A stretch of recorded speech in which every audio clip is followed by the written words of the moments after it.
You know what I thought about too is the professor comes in here. Shout out to Professor Jason Professor's got a Jones. great beard, man. I'm telling you, just the beard with the He gray. got the salt and pepper going on, man. He got it popping off. He got it popping off. Look, you can embrace it. If it starts turning that color, you can embrace it. I mean, I've there's nothing. already embraced it. I mean, I can't go back now. You can if you want to. You don't have Kenny's to. scared of it. Kenny's scared of it. I can go back and look silly. I show up here next week with a jet black beard. Everybody like, okay, no, what you on? Midlife crisis? Smith in here. just come back and just. But you know, I didn't want to say this in front of Jason. I'll say it anyway. That's 17 for 31. You know, I'm so scarred. You know what that's eerily close to. Yeah. No, shut the hell up, Jason. Nobody now asked. that you mentioned it, I didn't think Nobody asked you. Hey, you brought it up, not me. I wasn't thinking that. I was just going, man, you're not going to win the game at home, missing 14 free throws. I'm scarred for life. You know what it is, Damon? 2002. It's game 7. I think they were 16 to 31. Yeah. That included overtime, though. So, I mean, if you want to, give it a fuller scope. I'll never forget that. Ever. Yeah, because I remember I was watching that game in Nevada, just certain that it was over. And I'm like, they are really going to miss everything. I'm like, this is amazing. Remember, the Kings are up 15 in that game in the second half. And I was ready to start working at the B and wear a bag over my head because the entire office was going to let me have it. And that didn't happen. So. Well, happy stroll down memory lane here with Kenny and Jason. Jason, go to hell. Straight. Hey, how did that press conference go today down in San Francisco? Oh, wow. I mean, okay. That's completely uncalled for. I mean, I've been busy. I heard there was gonna be a presser today. I was just wondering what happened. There'll be a presser soon enough. And like Damian said, the man could be missing a foot. He gonna be playing for the Giants. There ain't no going back now.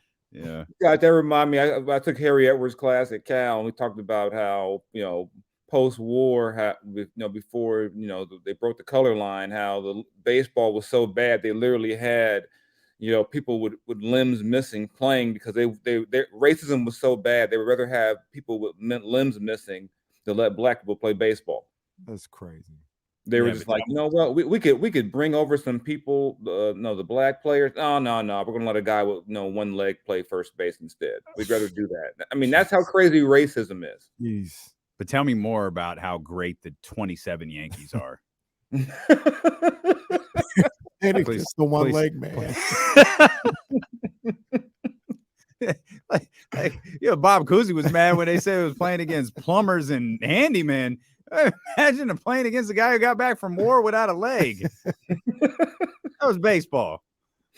Goodness. Oh man. Well, the Sacramento Kings had all their limbs last night, but they fell short to Charlotte. I don't know how to that's a transition, but hey, I mean, I guess I'll rock with it. I'm doing the best I can. What Jason just came out throwing just shots though with the Carlos Correa. No, man, I mean, that's tough. It is what it is. Carlos Correa gonna be at shorts. Actually, I was gonna say third base, but Brandon Crawford allegedly is going to third base. Carlos Correa gonna be at short, and I don't know who's playing third base for the Dodgers. That sounds like a we'll figure something out. I mean, hey, they'll be all right. I don't care anyway. I only care about October when I have my annual cry fest. So I don't care. This time of the year for the Dodgers means nothing to me. I don't care. Someone please call 911. That's what happens in October. Wyclef, I think. Tell them I've just been shot. Yeah, it's Wyclef. Okay. It just thought of something. We'll get to the Kings in a second. Your real time reaction to the end of the Patriots-Raiders game on Sunday.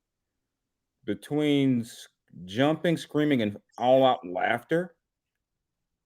I can't picture any of those things. I can't picture the jumping, the screaming, or the all-out laughter. Here's what it was. They run the draw, and the first thing I think is, oh my God, he's gonna score. They haven't tackled him yet.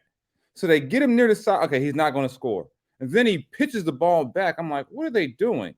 And then when my man Meyer started running the other way, I said, uh-oh, we might be in business here. And I was like, I know he's not going to throw the ball again. I know he's not.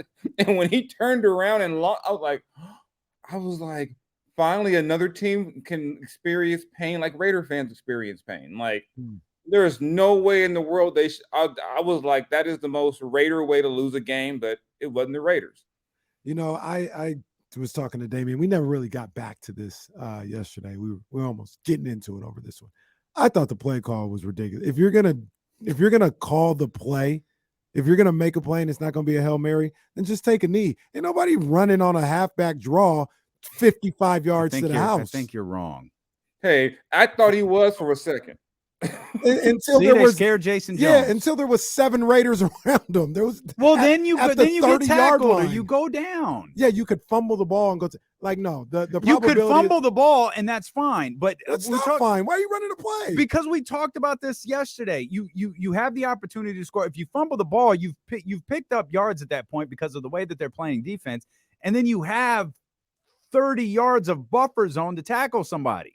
Yeah, Where you lose that is where you run 10 yards backwards, throw the ball 10 yards backwards, and have no line of defense. Would have never And happened. my question was just that if you play professional football Being nitpicky. for a living, why does a coach have to tell you not to do that?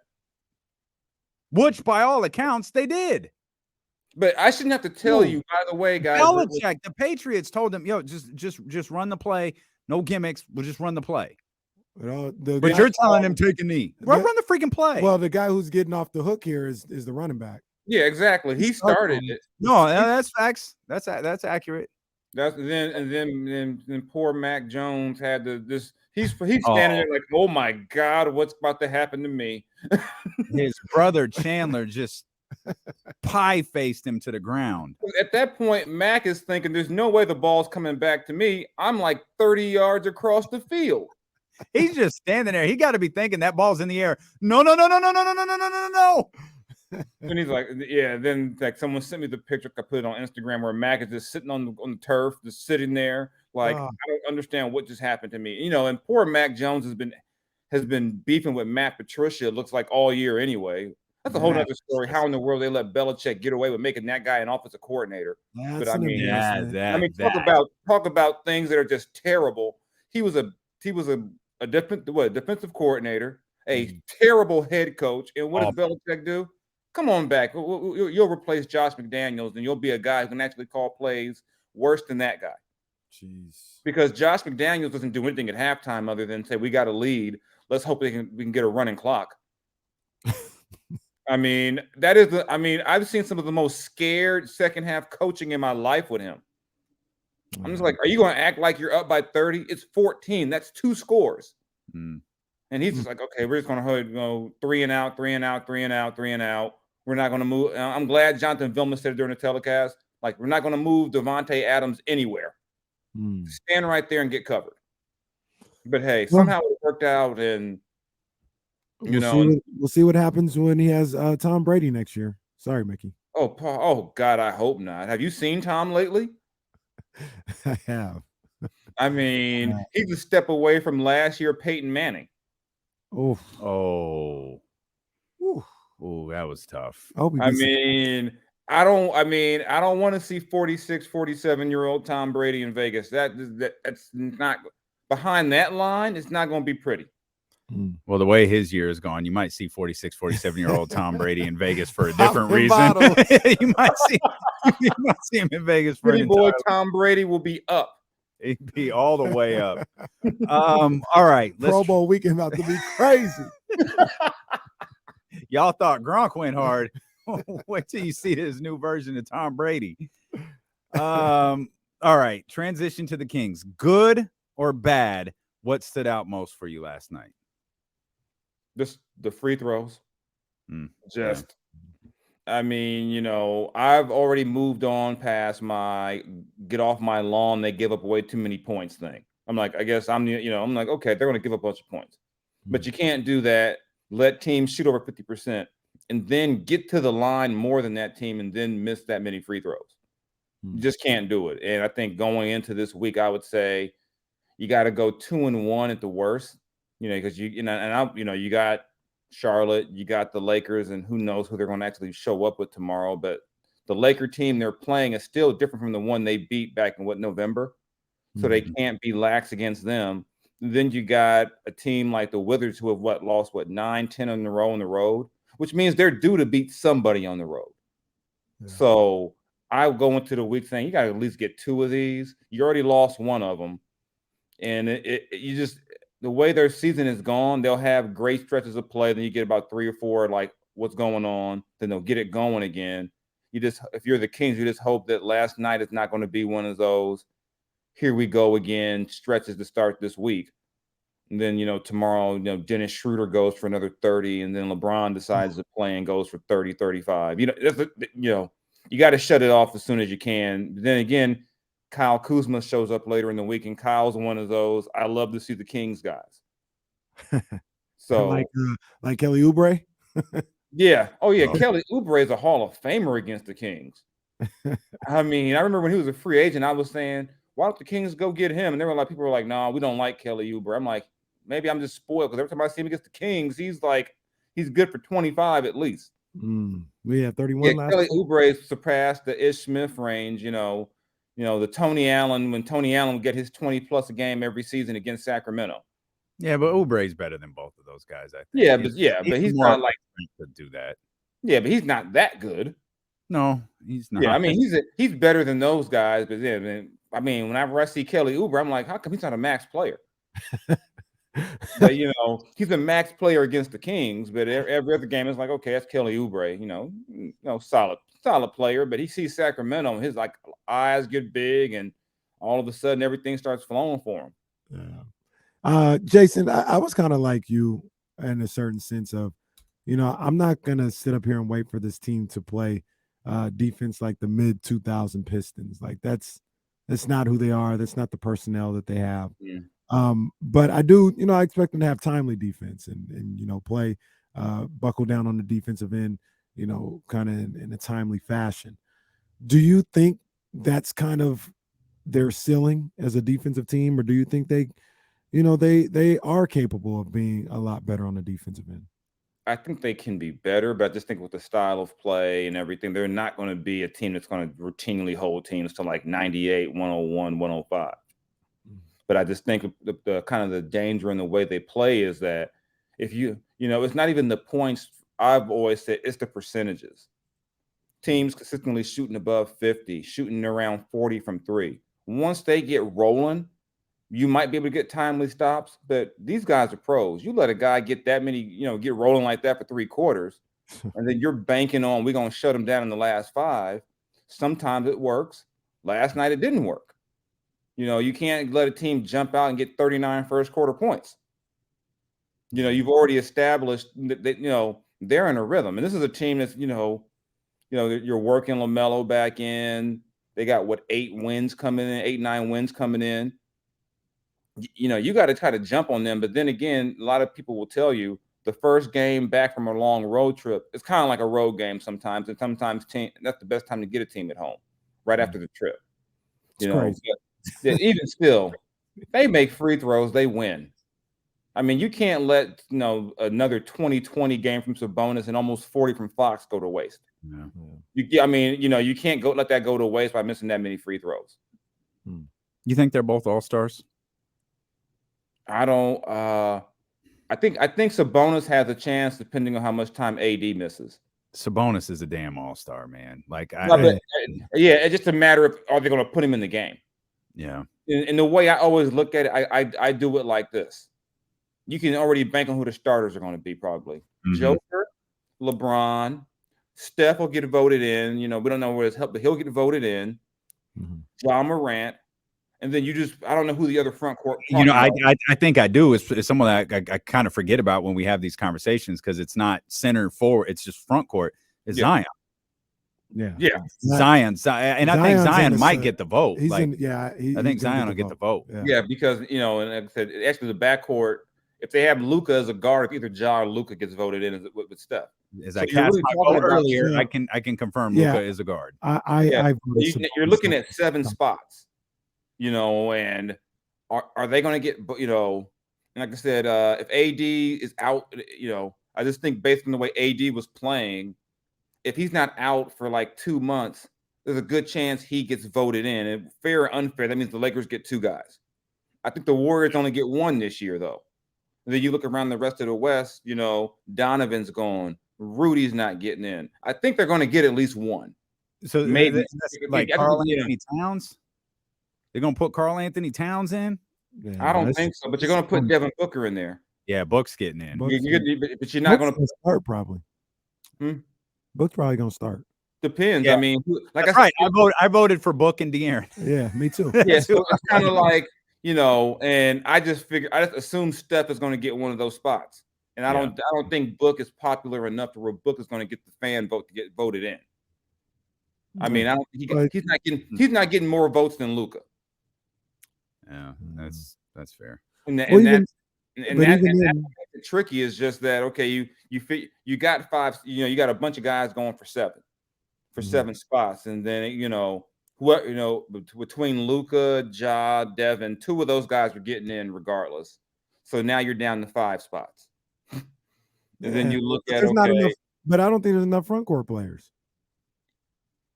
There's not enough front court. And that's why I said, so that's why probably between the two, Sabonis has the shot because he's a front court player. Then like I said, depending on how long AD is out, AD will get voted in because he was the way he was playing. And then you look around the rest of the West. I mean, this is kind of a weird year. I mean, like I said, is Cat an all-star? No. Or do people say we're tired of Cat? It's Anthony Edwards if they go from Minnesota. That man ain't even all-star. Minnesota's a damn disappointment. You don't get anybody. No, Minnesota. I mean, I'm not disagreeing. I just know these votes can be weird like that because you got.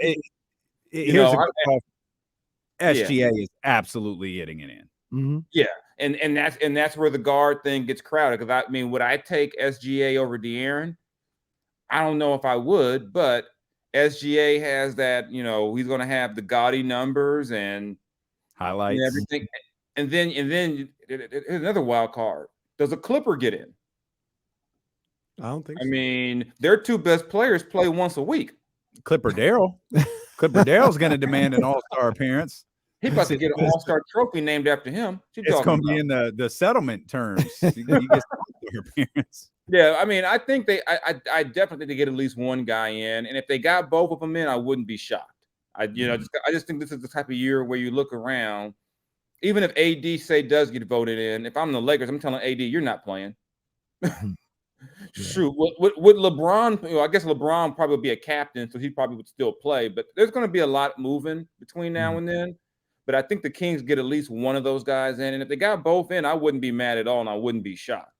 I just wonder if when players vote, and you look at Sabonis' numbers, and you see 17, 10, and 6, or 17, maybe they go, that's nice, but it ain't, 25, 14, and 5, and because people forget it, they get mad at the fans about the fan votes. The player votes are just as, if not weirder than the fans. I mean, remember it was a couple of years ago, people voted for Papagiannis and Ben McLemore. Well, there were players who didn't vote for LeBron and KD. One of the years, Zaza Pachulia was like super high up there. Yeah. Like that was the fans who had him super high. Yeah. So I mean, you just never know because remember, I doubt this year that Andrew Wiggins gets voted in. No. So I mean, there's always kind of that wild card of who are the fans going to go with, and usually the players and coaches can outweigh that. But hey, you never. I mean, it's weird because I could legit see a scenario where someone look at Sabonis' numbers and go, he's not averaging 20. And is that fair? No, but a lot of these guys doing the vote and don't exactly watch all the games. I mean, people in the media don't watch games and they vote. So, it's just so tricky sometimes. And, I know I saw it where DeMarcus used to be mad, like, how that guy get voted in and I didn't. And then you talk to other guys. There's guys who you think, I remember for years it was I used to call it the Mike Conley Award. He's almost an all-star award. Like Tobias Harris used to win that award. He's almost an all-star, and he's not. He hasn't been an all-star, and you find out he hasn't. So I definitely think if I had to pick one, I'd probably go De'Aaron first because I'm going to go the guy who I think is the best player. But if it's going to be by position, it might be Sabonis. But hey, maybe they both get in. Then life is grand, and then there's no reason to beef. And then even with that said, if somebody doesn't get in, there's going to be probably 2 or 3 guys who get voted in who don't even play because of injury. Yeah, looking at the landscape of it all, it'll be dicier for De'Aaron because of the position. But I do think they both get in. I think the way the season is playing out, there's just not enough all-star caliber guys in the West. There's definitely not enough in the front court to go up against Sabonis. Guard-wise, and some of that has to do with the fact that the Clippers may get one or nobody in there. Because I think a lot of the times when we talked about this beginning of the season, we're like, oh, Paul George and Kawhi are getting in there. But that was us assuming that they were going to play X amount of games. And we're 30 games in right now. I think they played like 15 apiece. So they do not get in based Why on. is it the 15 now? I feel like he's played less than that. So he probably is less than that. He probably I think he's back and Paul George ain't back. Yeah, you throw those out. I don't think Chris Paul gets in this year. I mean, too small. Get your too boy. Small to get in. Get your boy, Jason. Get your boy Pat Bev, man. I got nothing, man. I got nothing, man. Kawhi's played 11, by the way, this year. I thought 15 sounded high because I think a couple of weeks ago he was at 5 or 6. So but I mean, there's just, like I said, Donovan's gone. So there's a spot. Houston's not getting anybody. San Antonio's not. It's. I always kind of almost wonder too, does somebody almost get in because they just have a good record? Like, does DeAndre Ayton get in if the Phoenix is in the top 4? No. He's okay. I've seen that before where it'll be like, you know what, he's a solid player on a good team, and we want to reward a guy because they feel like their team should have an all-star, But Sabonis is a great player on a good team. Yeah, I'm not disagreeing with you, I don't think Lauri Markkanen has enough of an international following to push him in. No. I don't think Finland's going to come through like that for him. Hey, you know what's funny? I'm looking up the Clippers roster right now. You know who officially is their leading scorer and how much it is? Is it your boy? Like Nicholas Batum? No, it's Marcus Morris Sr. at 13.5 points a night. That's the official because the others haven't played enough. So Paul George, who's averaging 23.5, he hasn't played enough games. Kawhi, who's averaging 15.3, he hasn't played enough. Norman Powell, who averaging 14.8, he hasn't played enough. Oh my! And it goes down to Marcus Morris at 13.5. He shows up every day, Kawhi had 31 over the weekend. He did. Went to work on. I forgot who they played, but yeah. Yeah, the whole danger with Kawhi is that it's like he had 31. Do you let him play another game or do you sit him again? I mean, I don't know how. Well, that's got to be crazy if you're Ty Lue and you're just like, I get to the game. They'll let me know if he can play or not. Yeah, I don't know how you sitting him for a game. Even at the start of the season, 1 on, 1 off. That doesn't feel like crazy to me. It was just crazy that. It was like 5 and 6 and 7. It was like, wait a minute, did he? And we're sitting here like, did he get hurt? And they just didn't tell us. Nope, it was all part of the load management process. Well, he came back for a game and that was it. I didn't get it. And then one of them, he was like only playing like 1/2 at one point. It was like he's like only playing 15. Yeah, but maybe that's just the way it is now. Guys are going to sit. I watched LeBron dunking on people against what was that last Laker game they won? Denver. Then his ankle sore the next night. Then half the team has. Because he was doing all that dunking. Yeah, you're too old. Act your age. Stop doing that. Stop doing that. Stop jumping, LeBron. Joker doesn't get hurt. Joker doesn't have a vertical leap. That's right. Joker do a nice little turnaround and drop it in. That's it. Hey, I wanted to ask Jason this, because it's something that I saw kind of during the show. But did you guys see that that piece? That wasn't a piece, but the quotes from Donovan Mitchell about being in Utah. I saw the quotes. I didn't read the story, but I did see the quotes. So essentially, he had said like it was kind of draining being in Utah due to racism off the court. And he had a long list of, he had a quote. I won't read the whole quote right now, but just about like some of the fans and knowing how they were, and he said something about a Utah State senator Stuart Adams saying, I need to get educated on my own Black history, seeing Black kids getting bullied because of their skin color, seeing a little girl hang herself because she's getting bullied. Man, it's just one thing after another. And I will say it's not the only place it happens, but for me, I'm continuing to be an advocate for racial equality, and to receive the amount of pushback I got over the years, it was a lot. But as far as Utah, it became a lot to have to deal with on a nightly basis. I got pulled over once. I got an attitude from the cop until I gave him my ID. And that forever made me wonder what happens to the young Black kid in Utah that doesn't have that power to just be like, this is who I am. And that was one of the things for me that I took to heart. So he kind of opened up about that a little bit. And you've never really heard, at least I haven't really heard a lot of people talking about what the kind of perception is in Utah, like that we think it is playing in Utah. We've never really heard players talk about that. At least I haven't, until Donovan just said something. I've heard guys talk about it. I mean, I forgot who was it. Was it Derek Harper, I think, years ago, who said he had a chance to get traded there and have a chance at a championship, and he was like, "No, don't send me to Utah. Like, I'd rather go somewhere else and not win. Don't send me there." So, I mean, you've heard things, and then privately, I've heard some horrible things from guys about, the words they hear and stuff getting thrown at them, and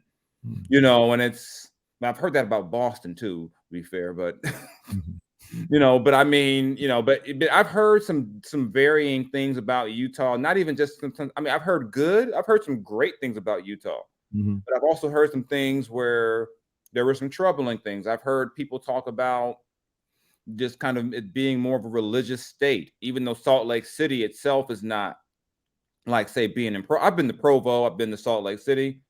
Being in Provo was quite different for me. Like, I had never been somewhere where I couldn't buy caffeine. Like, I'm sitting there looking for a Diet Coke, and they're like, no. I was like, oh, I forgot where I was. And yeah, I mean, I haven't had those experiences, but then again, I'm in Utah for a day or two whenever I would go. But I've heard different players say, in terms of being a free agent, that's not where I would want to go. But then I've heard people who have had great experiences in Utah. And I think guy Tony Jones talks about, he's been there for Tony loves it out there, Cool. Yeah, but I think what Donovan talked about too, that getting pulled over experience, that's not even just a Utah thing. That's an America thing. There's a lot of athletes, there's people who get pulled over who are Black, and then there's famous people who get pulled over. And all of a sudden the whole tone changes. And I mean, not even just as far as athletes, it could just be like when I was in college, I was getting accosted by the cops till I pulled out my Cal ID, and he realized I wasn't some guy off the, he's like, "Oh, you go to school here?" I was like, "Yeah, I told you I went to school here." And it's just something that's just jacked up about us as a country, that you can treat someone with a certain skin color a certain way unless, oh, he's got money. That makes him different. Oh, he's got this. So I know what I mean. I wouldn't want to put what happened to Don. I'm not trying to discredit it, but that's also an America thing, as well. But I have heard some interesting things about guys who have been in Utah. Like I said, I've heard both. I've heard guys who love it there. Like, I can joke with Tony Jones and tell him he ain't from Brooklyn anymore. He's from Salt Lake City. He's been there so long, and I've had a great time in Salt Lake City at times, but there's definitely something about it for a lot of players about going there, being there, and not wanting to be there. Boston and Utah feel different to me, though. Like, I don't know if this makes sense. It does. Players have told me that. They've told me that. I believe you.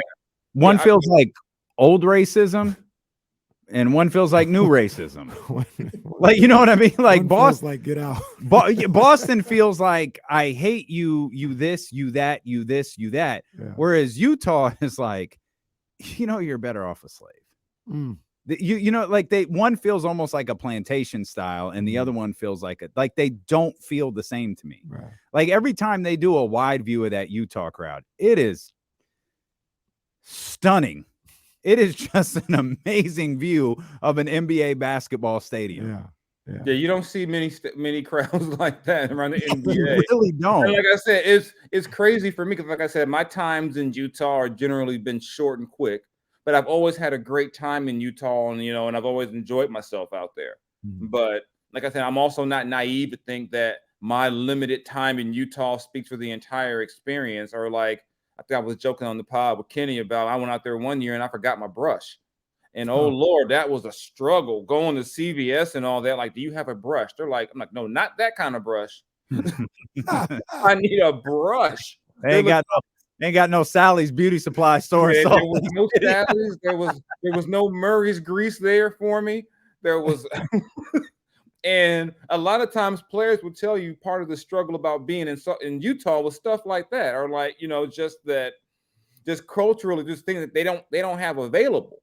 Right. You know, but it's, yeah, I guess I haven't read the whole story with Donovan, so I can't really speak to everything he was talking about. But the quotes I saw, they sound real and believable, because I've talked to a ton of players who have either said similar things or expressed why that's the reason why they wouldn't want to play in Utah. And that's why I say, in terms of free agency, people talk about Sacramento was the worst destination. I'm like, no, it's not. Not even close. I said, I was like, no. I said, no. I know. And even when like the writers I know who travel talk about, well, I got to go to Sac. I'm like, trust me, we were in Salt Lake City and I ordered a Crown and Coke. And they were like, I didn't know you had to order food with your drinks in Utah. That was so bizarre, because they're like, oh yeah, Tony's like, tell me, you got to order food if you want to drink. I was like, what? I'm not hungry. I'm like, I had to watch the Kings again. I want to drink. And he was like, no, it ain't like that out here. So, you know, it is, you know, but you got guys, well, he ain't the best example. I was going to say Karl Malone. That ain't the best example. Yeah, you know, I mean, there's guys who have enjoyed their time out there, you know, that you talk to, you know, who seem like they really enjoy it, you know, but like I said, I'm not going to, Karl's different. We need to teach the NBA how you just remove people from history. like they just act like some of the stuff Karl Malone did, and what it made me think about too was that when Kobe got into it with Karl about his wife, and everyone's like, oh, Kobe's a jerk. You know, he's just being a jerk. I'm like, Kobe's the jerk. Yeah, I'm like, I don't think Kobe was wrong about that. Remember, because Kobe was like, he said something to my wife and whistled at her, and it was out of pocket, and they were like, oh, Kobe's tripping. And that was like post Shaq being traded, so everyone was still mad at Kobe.